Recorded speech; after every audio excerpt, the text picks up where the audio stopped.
சிம்ம ராசிக்காரர்கள் ஆடி மாத சிறப்பு பலன்கள்.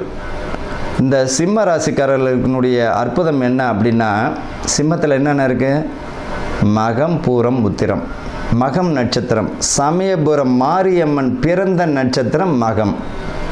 மாரியம்மனுடைய நட்சத்திரம் மகம். உத்திரம் சுவாமி ஐயப்பன் பிறந்தது, ஆண்டாள் பிறந்தது பூரம். இந்த ஆடி மாதத்தில் ஆண்டாள் பிறந்த நட்சத்திரம் பூரம் தான். அவளும் சிம்ம ராசி தான். அப்போ இந்த சிம்ம ராசியினுடைய அற்புதம் பாருங்கள். தேவர்களும் தெய்வங்கள் பிறந்த நட்சத்திரமாக இருக்குது. அதாவது 2 பெண் தெய்வங்கள் பிறந்த நட்சத்திரம், ஒரு ஆண் தெய்வம் பிறந்த நட்சத்திரம். இந்த ஐயப்பன் சுவாமி பிறந்த நட்சத்திரம் உத்திரம். பொதுவாகவே பங்குனி, உத்திரம் இதெல்லாமே சிறப்பு தான். மகம் நட்சத்திரம் மாரியம்மன் வழிபடுவது மிக சிறப்பு. பூரம் ஆண்டாள் அம்மனை வழிபடுவது சிறப்பு. அப்படின்னு இருக்கும்போது இப்போ இந்த ராசியிலேயே செவ்வாயும் கேதுவும் வந்திருக்கிறாரு அப்படின்னா மனக்குழப்பங்கள்லேருந்து விடுபடக்கூடியது தான். ஆனால் கவனமாக இருக்கணும். உங்கள் ராசியிலே செவ்வாய் இருக்கிறார், கூடவே கேதுவும் சேர்ந்து இருக்கிறார். அப்போ மனக்குழப்பங்கள் அதிகமாகும். அதில் தெளிவு அடையணும். 10ல் சுக்கிரன் இருக்கிறது மிக சிறப்புங்க. 10ஆம் இடத்துல சுக்கிரன் மாளவியா யோகம் தருகிறார். சிம்ம ராசிக்கு இந்த வருஷம் 2025 அற்புதமான காலம்தான்.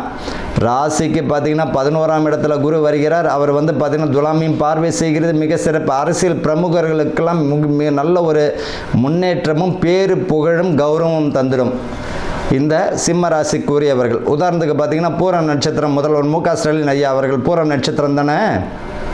அப்போ முழு வெற்றிக்குரிய வருஷமாக தான் இந்த 2025, 26 இருக்கும். நல்லா நோட் பண்ணிக்கோங்க.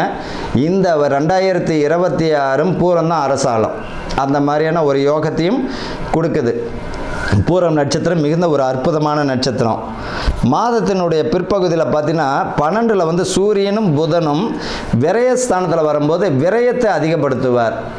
தொழிலில் விரயமாகலாம். தொழிலில் பார்த்திங்கன்னா விரயம் வேறு, நஷ்டம் வேறு. அதாவது விரயத்தை அதிகமாக கொடுப்பார். அது பார்த்திங்கன்னா ஆல்ட்ரேஷன் பண்ணக்கூடியதோ தேவையில்லாத விரயமும் வருவதற்கு வாய்ப்புகள் உண்டு. அதில் கவனமாக இருக்கணும். குடும்ப சிந்தனைகள் அதிகமாக வரும். 8ஆம் இடத்துல சனி இருக்கும்பொழுது தடைகள் வரும். ஆனால் ஆரோக்கியத்திற்கு மிகுந்த அற்புதமான பலனை தந்துவிடும். ஆரோக்கியத்தில் மிகுந்த அற்புதமான பலன் தான். கவனமாக இருந்துக்கணும். கவனமாக இருக்கும்போது ஆரோக்கியம் தந்துடும்.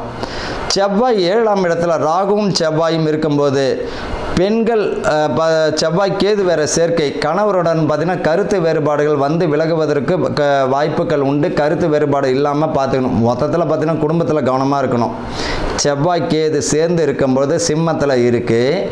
கணவருடன் கருத்து வேறுபாடு இல்லாமல் இருக்கணும். என்ன காரணம்? செவ்வாய் தன்னுடைய 4ஆம் இடத்தையும் பார்ப்பார், 7ஆம் இடத்தையும் பார்ப்பார், 8ஆம் இடத்தையும் பார்ப்பார்.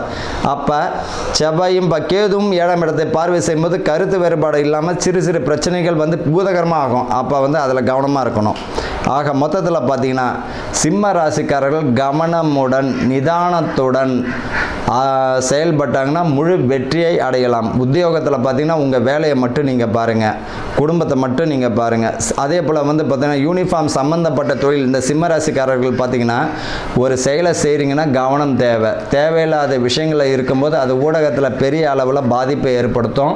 அதனால் உங்கள் வேலையை மட்டும் பார்ப்பது. யூனிஃபார்ம் சம்மந்தப்பட்ட தொழில் இருக்கிறவங்களுக்கு கவனமுடன் எச்சரிக்கையுடன் செயல்பட்டால் பேர் புகழ் நல்லாயிருக்கும். காரணம் என்ன? பேர் புகழ் மிக அற்புதமான ஒரு மாதமாக தான் இருக்கும்.